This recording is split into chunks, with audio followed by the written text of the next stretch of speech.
Ndabasuhuje bakunzi b'ikiganiro dusangira ijambo aho muri hose mutwumva. Kuri mikoro hano i Washington muri kumwe nanjye Etienne Karekezi. Ikiganiro cy'uyu munsi ni ikibazo cy'umutekano mu karere k'ibiyaga bigari. Turibanda cyane ku kibazo cy'umupaka w'u Rwanda na Uganda.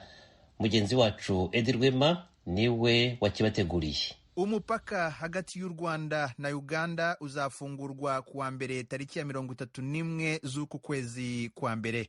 Ibi bikubiye mu itangazo ryashizwe ahagaragara na Minisiteri y'Ububanyi n'Amahanga y'u Rwanda. Riravuga ko nyuma y'uruzinduko mu Rwanda rwa Lieutenant General Muhoozi Kainerugaba, umugaba w'ingabo za Uganda zirwanira ku butaka, Leta y'u Rwanda yabonye ko hari gahunda yo gusubiza ibibazo byari bihangayikishije u Rwanda no gushakira umuti ibisigaye.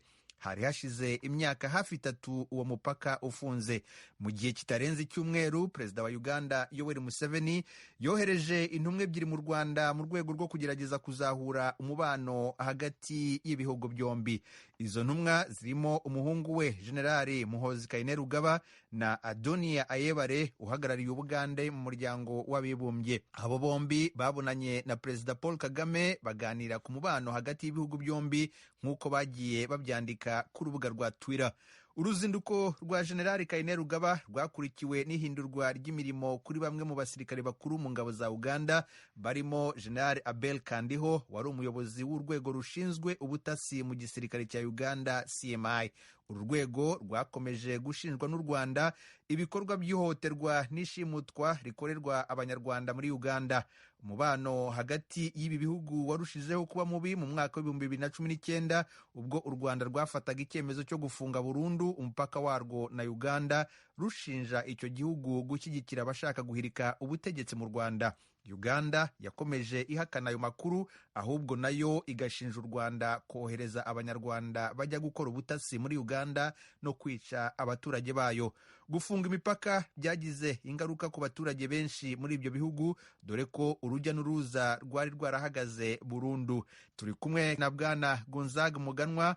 Uyu ni umunyamakuru akaba n'umusesenguzi mu bya politike y'akarere, akaba ari i Kigali mu Rwanda. Bwana Muganwa, ikaze cyane. Murakoze cyane Edwin mu kudutumira. Turi kumwe kandi na Bernard Sabiti, nawe ni inararibonye akaba n'umusesenguzi mu bya politike. Sabiti ari i Kampala muri Uganda. Ikaze mu kiganiro. Murakoze, ndabaramutsa mwese abari kuri radio. Urakoze cyane, natwe turakuramukije kandi tugushimira ko watuboneye akanya kugira ngo tuganire. Ariko mbere y'uko mpa ijambo abatumirwa bacu, reka tubanze twumve icyo umuvugizi w'u Rwanda wungirije Alain Mukurarinda avuga ku cyemezo cyo gufungura umupaka hagati y'u Rwanda na Uganda. Yaganiriye na mugenzi wacu Assumpta Kaboyi. Icyemezo nk'uko bivuze ni guverinoma y'u Rwanda yagifashe, ikaba yagifashe mu rwego rwo kurikiza cyangwa se gushyira mu bikorwa ibijyanye n'ibyari byabaye mu minsi ishize, ishingiye ku itangazo ryari ryavuye mu mubonano hagati y'intumwa ya Perezida wa Repubulika ya Uganda Museveni n'ibiganiro yagiranye nyine na Perezida wa Repubulika y'u Rwanda.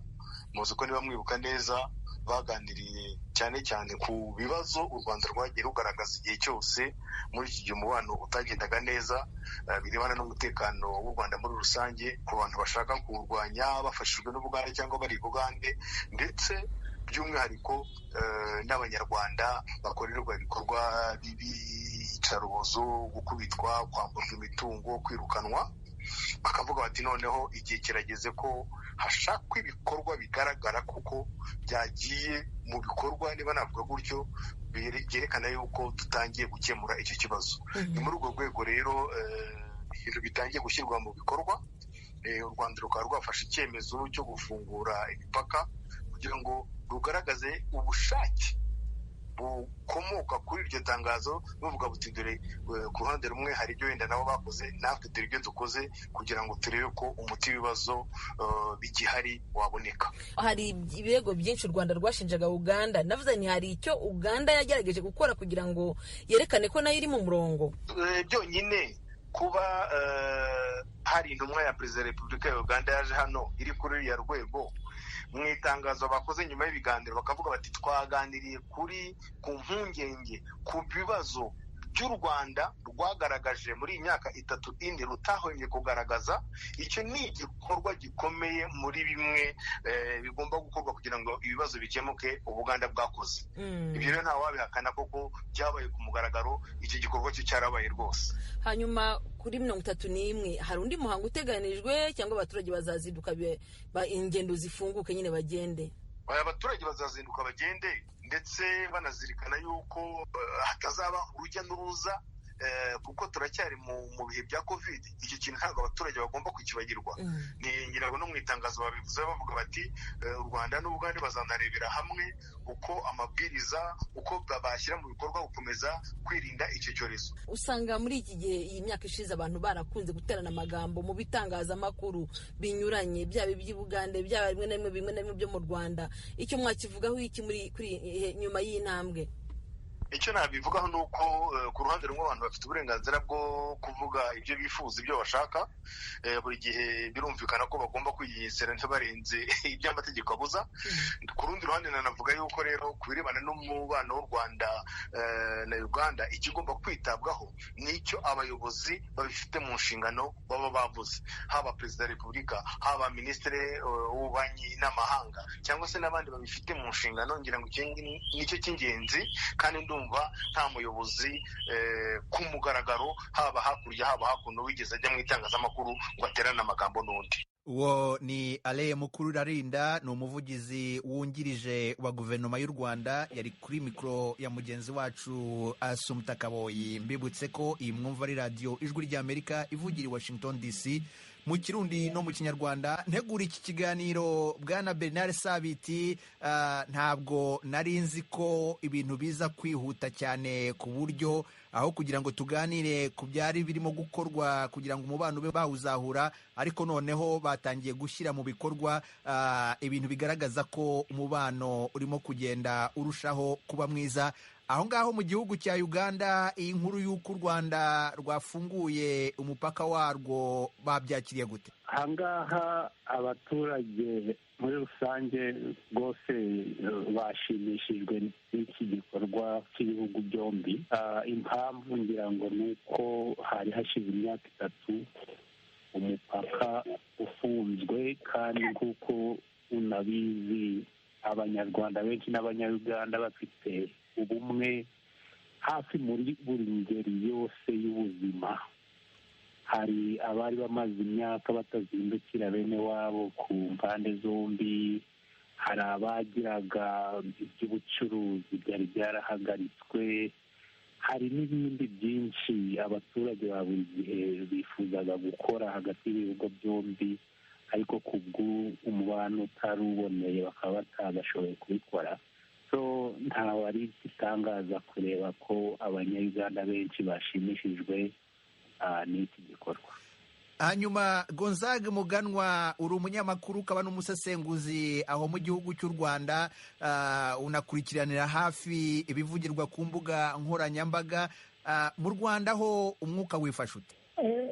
Murakoze. Umwuka wifashe neza cyane. Abantu benshi tuvugana, abo tuganira, abo dukurikira babyakiriye neza, kubera ko imyaka 3 ntabwo ari mikeya, kandi hari abantu bahombye byinshi, ariko hari n'imiryango, hari ubucuruzi, ahubwo hari n'ikibazo y'uko abantu bafite impungenge y'uko amakimbirane ashobora kuvamo intambara, kandi barabizi ko intambara zigira ingaruka zikomeye cyane. Rero abantu benshi babyishimiye, kandi byarabatunguranye y'uko byihuse cyane, ariko babivuze gutangira mu minsi mike cyane hakaba harabaye intambwe ingana gutya, kandi harashize imyaka bigaragara yuko nta ntambwe ihari. Rero bitanga icyizere, ntabwo bitanga icyizere gusa ku mubano muri hagati y'u Rwanda na Uganda, ahubwo biratanga icyizere yuko n'ahandi umubano wari umaze igihe utameze neza cyane, imishyikirano irimo kuba nayo izatanga umusaruro, cyane cyane ibijyanye n'u Burundi, kubera ko birazi yuko naho umupaka w'Akagera n'ahandi urujya n'uruza rw'abantu baragabanushye cyane. Gonzaga Umuganwa, iri tangazo riravuga ko nyuma y'uruzinduko mu Rwanda rwa Liyetona Jenerali Muhoozi Kainerugaba, umugaba w'ingabo za Uganda zirwanira ku butaka, leta y'u Rwanda yabonye ko hari gahunda yo gusubiza ibibazo byari bihangayikishije u Rwanda no gushakira umuti ibisigaye.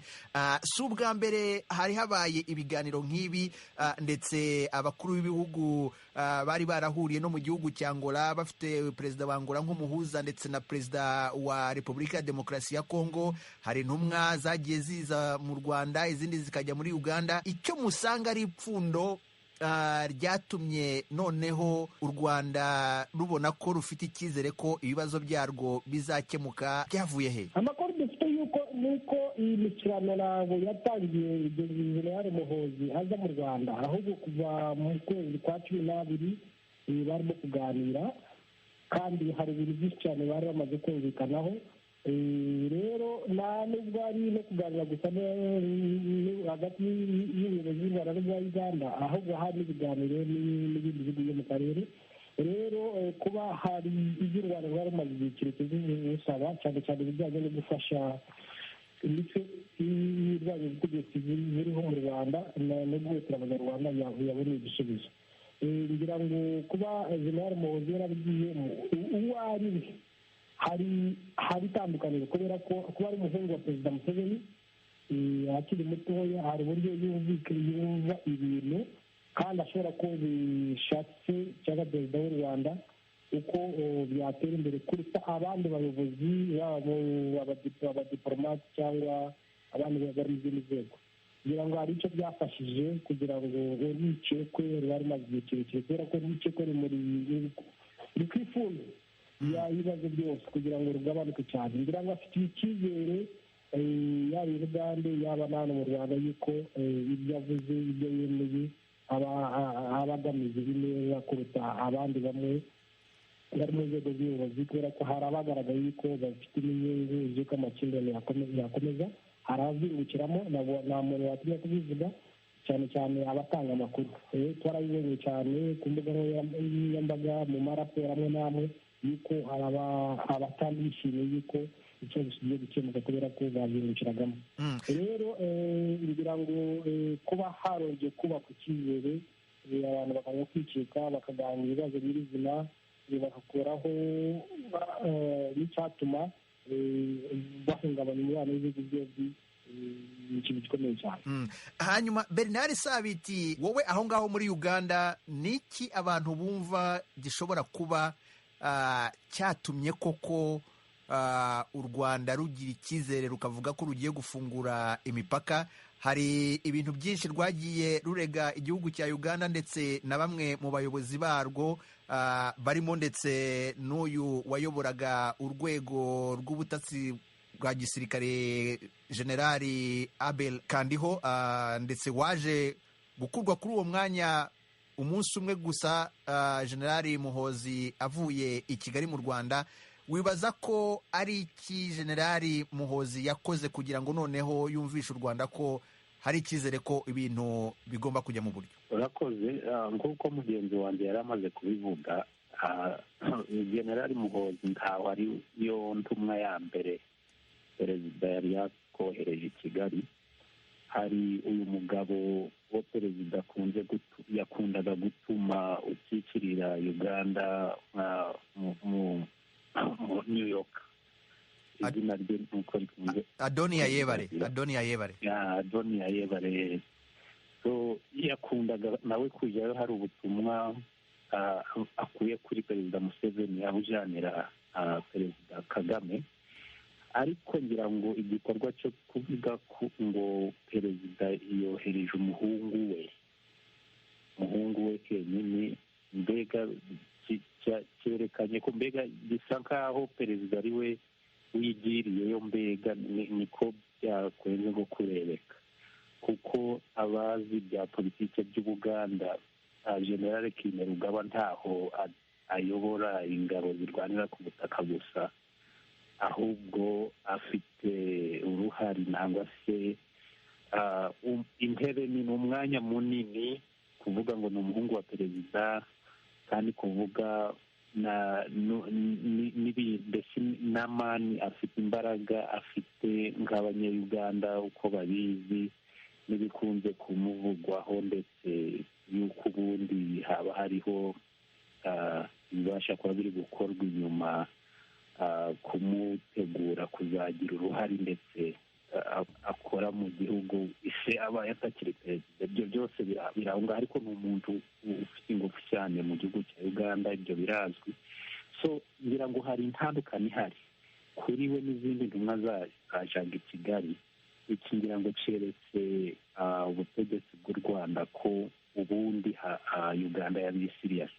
Icya kabiri njye nibwira ko hari ibindi bintu biherutse kuhaba muri aka karere kugira ngo byatumye Uganda isubira ku kibaro, isubira mu gitabo igashyira ku munzani ibibaro byayo byo yakoraga, igasanga ko burya kugarura umubano mwiza n'u Rwanda ari ikintu gikuru. Wibuka ko Uganda iherutse kohereza ingabo zayo muri Congo kurwanya ziriya nyeshyamba ziherutse gukora ibikorwa by'iterabwoba i Kampala, kandi uzi Congo, kiriya gice cya Congo cy'ingabo za Uganda zagiyemo ni igice kiri sensitive, u Rwanda narwo rufiteyo interest. So urasanga ngo ngira ngo Uganda yaje kwitegereza hagize ikibaho hagati y'ibyo bihugu byombi bidafite kumvikana, hakagira nka accident ibera hariya. Ntabwo turabizi byahabaye muri 1997 n'umunani, hari igihe ingabo za Uganda na Rwanda zigeze kurwanira muri Congo. So nje ndi kureba ngo Uganda yagarutse kwitegereza, ireba ko kuzana uyu mubano w'u Rwanda kuwugaruza mu nteko ari ikintu gikuru, kubw'izindi mpamvu ndetse zidafashe no kuri ibi bintu baganira hagati ya Rwanda na Uganda. So ukurikije ugiye kwitegereza njye ndeba ko, kandi n'ikindi arega Uganda umupaka wo gufungwa, abitegereza ibibaro bihari hagati y'ubucuruzi nangwa se economy nanga iby'intasha ya Uganda na Rwanda. Uganda niyo yahombaga cyane cyane. U Rwanda rugaragaza ko hari bimwe mu bibazo birimo gusubizwa na leta ya Uganda, ariko hari ibyo na leta ya Uganda yagiye ishinja igihugu cy'u Rwanda, birimo kohereza abantu muri icyo gihugu gukora ibikorwa by'ubutasi, ndetse n'abaturage ba Uganda bagiye bicwa hafi y'umupaka y'u Rwanda. Izo mpungenge za Uganda zaba zo zirimo gukemurwa Muganwa? Akenshi leta y'u Rwanda yigeze yemera ku mugaragaro yuko ibyo Uganda ishinga byabaga, so biragoye kugira ngo umenye niba koko birimo gukemurwa. Ariko sineka yuko leta ya Uganda yakwemera gutera intambwe itazi yuko ibyo imeze ariko birimo gukemurwa. Icyo ni kimwe. Icya kabiri, yari mu nshingano Jenerali Berkane yari yarahawe, harimo ibyo Perezida Museveni yavuze ngo ni ukurandira abavunja, bayita kabukumi i Bugande. Aya mavunja yavugaga ko inzego z'umutekano cyane cyane polisi yari iyobowe na Jenerali Kale Kihura yari yarinjiriwe n'abantu bashobora kuba barakorera mu Rwanda, kandi hari abavuze i Bugande bavuga yuko kandiho iyo nshingano yazikoze yarayishinze. Ariko kugira ngo ashobora kuba yaradakuwe no ku mwanya kubera ko yamaze kurangiza iyo nshingano.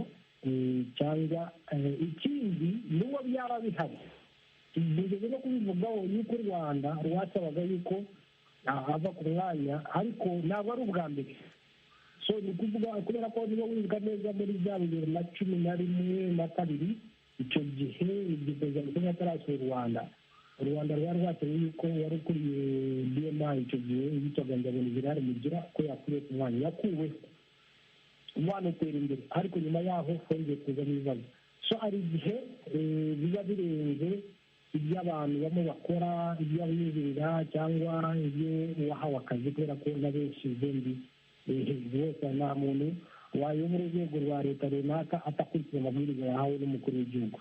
Rero ni ngombwa yuko abatekereza cyangwa abakurikira bamenya yuko akenshi ikibazo kiba kiri hagati y'inzego zo hejuru, abandi basigaye bashyira mu bikorwa ibyo bategetswe, n'abandi baturage basanzwe abafungwa abafatwa bakaba bari icyo wakwita ababigenderamo ni ingaruka, ariko atari cyo kibazo nyirizina. Reka twumve icyo Sabiti we avuga ku bijyanye n'izo mpungenge za Uganda. Sabiti, muri Uganda cyangwa se i Kampala barabivugaho iki? Ese impungenge Uganda yari ifite ku Rwanda zaba zaravuyeho?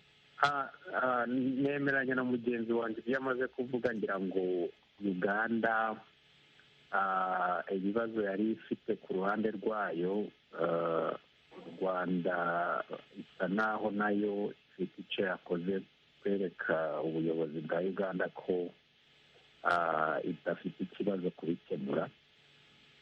Icya mbere, ntaho Uganda yavugaga ko Rwanda yohereza abaketse kuza icyondoza miketa hano igihugu, ariyo na mpamvu Uganda yavugaga ko babo banyarwanda, kuko u Rwanda yaravuga ngo ni abaturage ba buri gihe, ariko Uganda yo ikavuga ngo ntaho ari abaturage ba buri gihe, kuko abanyarwanda hano muri Uganda ni benshi. Hariho n'ubwoko bwemerwa mu mategeko nshinga ya Uganda bw'abanyarwanda, so bakavuga ko mbese niba tudahohotera bari abandi ababo kuki ari bo tuvanamo bagafungwa. So icyo kibazo Rwanda of course yahoraga igihakana, ivuga ko itohereza na gato abantu bo guteta Uganda, ariko nje nibwira ko ngira ngo Uganda aho ikoreye iki gikorwa, niba ari ukuri ibyo yashinjaga Rwanda, niba koko ari ukuri harabagaho abakesi bavaga iriya, ngira ngo kuvaho bamaze kwirukana uriya mukuru wa polisi wabanje kuhaba witwaga Kayihura, then hakabaho gufunga abantu no gukora iki. Ngira ngo hari Uganda yibwira ko izo kesi zibaye zari zihari, iyi myaka bamaze bakora ibyo bikorwa hari bamaze kwemera ko babasha kuba barazikuyemo, nangwa se abandi baba barimo bafite ibyo bitekerezo bakaba barabonye ibyo terabwoba, abandi ibyo bacagamo bakibwira ko hatari abandi basubira kubikora. So nibwira ko deni aba abaturage kuraswa baca ku mupaka hari Kabare iwacu aho ngaho mu gice cya Kigezi. Rwanda yo yavugaga ko babaga bari gukora magendu, ubundi bazana ibintu by'ibiyobyabwenge n'ibindi bintu bitemererwa mu Rwanda. So ngira ngo Uganda nk'uko nari navuze mu gutangira, ibi bintu byose yabishyize ku munzani, ikora kiriya kibaro nakubwiye ubu ngubu ni ikibaro kinini, kuko kirimo buretireti igice cy'ibiyaga bigari aha ngaha n'ibikorwa biri muri Kongo. kugira ngo ubutegetsi bwaje kwemezwa ko kugarura umubano mwiza w'ibigo byombi ari ikintu gisumba izindi mpamvu zose zaba zikihari. Nibwira ko ariyo mpamvu yatumye bakora igikorwa. Bwana Gonzaga Muganwa, zimwe mu mpungenge cyangwa se bimwe mu bibazo leta y'u Rwanda yagiye igaragaza cyangwa se ishinja Uganda ni uko ivuga ko leta y'u Rwanda yari irimo igerageza gukorana n'abarwanya u Rwanda kugira ngo babe bahirika ubutegetsi muri icyo gihugu, ndetse hari abantu bamwe na bamwe bagiye bavuga, hari bamwe ivuga ko bakiri mu gihugu cya Uganda bagasaba ko leta ya Uganda yakwitandukanya n'abo bantu. Ibyo byo wibaza ko bishobora kuba byaraganiriweho, ese hari icyo bizakemura? Bitaraganirwaho cyaba ari ikibazo, kubera ko niba uri leta ufite abantu bakurwanya, uba ufite inshingano zo gukora ibishoboka byose kugira ngo ubahashe, cyane cyane abitwaje intwaro. Amwe makuru dufite n'imbere kigaragaye nuko abarwanya ubutegetsi bw'u Rwanda koko bari bemerewe cyangwa baremerewe kugenda ahantu hose hari abanyarwanda muri Uganda bakora ubukangurambaga. Ariko niba leta ya Uganda ibaha intwaro byo ugiye makuru n'ibyo leta ivuga, ariko ntabwo tubizi neza. kuba hashobora kugira igikorwa ndakeka ko ari ngombwa ko cyakorwa niba bari ku butaka bwa uganda bakayishyira mu bindi bihugu abafite ibyaha sinzi uko byagenda ariko ntabwo u rwanda ku bwanjye rwareka kohereza abantu bo gutata uganda igihe ruzi yuko hariyo imitwe ya ANC na FDL na cyangwa rudurana ikora kuri ubu butaka biba biri mu nshingano kugira ngo inzego zibikurikirane kugira ngo bizatungurwe kugira ngo icyo kibazo gikemuke ku mpande zombi byasaba ko aba bantu bahashwa bakurwa ku butaka bwa uganda bakohereza mu bindi bihugu by'iburayi cyangwa n'ahandi hose ariko ntihabe urwitwazo rwo gutuma abaturage b'ibihugu byombi batabana neza.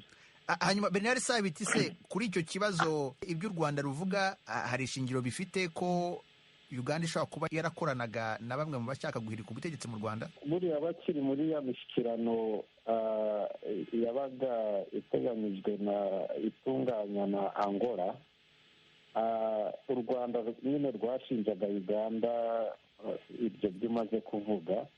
Uganda of course yabihakaniraga kure ikavuga ko atari ukuri.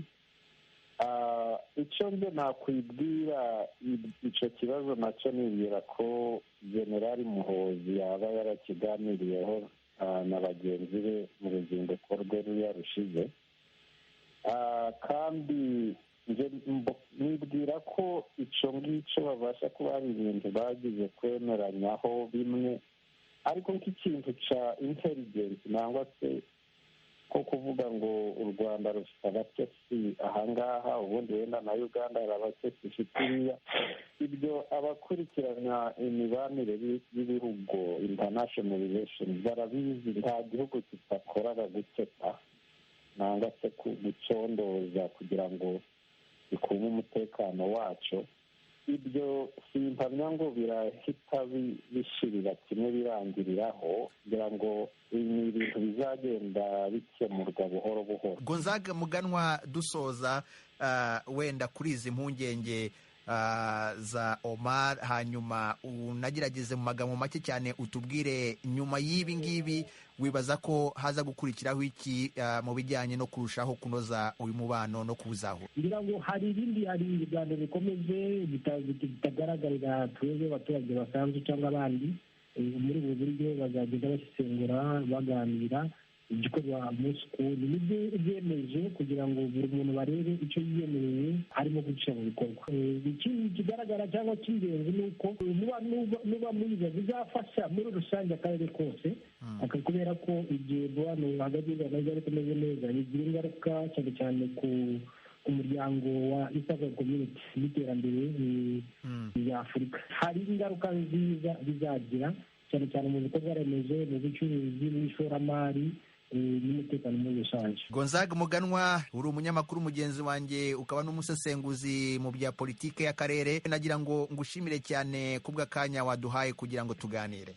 Natwe turabashimiye kuba mwadutumiye kandi dushimiye n'abakurikira Ijwi ry'Amerika. Bernard Sabiti, umusesenguzi akaba anakurikiranira hafi ibibazo bya politike mu karere k'ibiyaga bigari cyane cyane u Rwanda na Uganda, nagira ngo ngushimire cyane kubw'akanya wahaye Ijwi ry'Amerika kugira ngo tuganire. Yakoze nawe. Nshimire n'abandi bakunzi b'Ijwi ry'Amerika hirya no hino ku isi mu mpande zose z'isi, dore ko mudukurikirana umunsi ku munsi. Nshimire bagenzi banjye bamfashije mu buhanga bw'ibyuma muri studio, mwari kumwe nanjye Edi Rwema. Reka mbasezereho mbifuriza amahoro n'amahirwe no kugira weekend nziza. Turamushimiye mugenzi wacu Edi Rwema n'abatumire mwumvise mu kiganiro uyu munsi. Namwe nshuti mutwumva aho muri hose, tubatumira kutugezaho ibitekerezo byanyu, ibyifuzo ndetse n'ibibazo. Turabashimiye ku bwitange mukorana igihe cyose. Kuri mikoro hano i Washington mwari kumwe nanjye Etienne Karekezi. Mwese kandi mukomeze kugira ubuzima bwiza muri uyu mwaka.